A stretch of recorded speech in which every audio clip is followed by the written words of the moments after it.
I want to talk Arc Arknight's boss designs. Let's start with Crownslayer. We really came from humble beginnings, didn't we? Crownslayer's design is, frankly, nothing special. It looks like someone's Assassin's Creed OC with animal ears and a tail slapped on.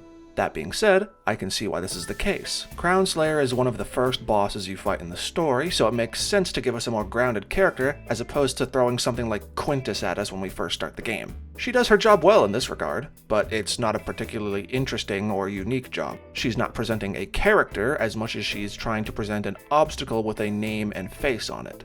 What really solidifies this fact, though, is how she stands. It's flat with no real pose going on, no interesting lines of action. She's not really presenting herself as a character via an expressive stance.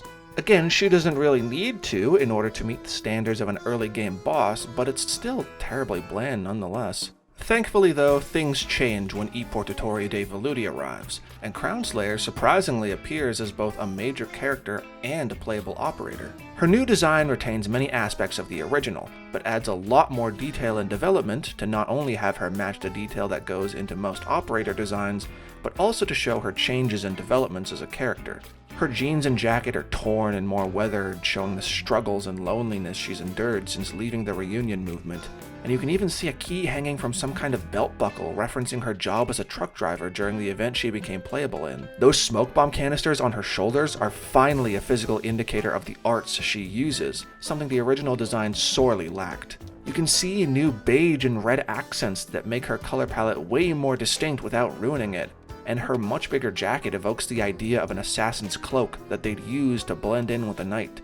Her posing too is also massively improved. She's standing at the ready, staring you down, her hands are reaching for her smoke bombs and blade. Her stance almost feels like a threat, and given what happens to her in her story, you could also see this as some kind of paranoia, being ready for literally anything that could happen. All she needs to do is squat down a little and she'd be adopting the stance of many rogue or ninja characters in media. I know her operator design shouldn't really count because she's not a boss enemy in that form, but it's genuinely such a subtle but incredible improvement over the original that I feel like it deserved being brought up. Little things can really go a long way in elevating a design, and this is proof.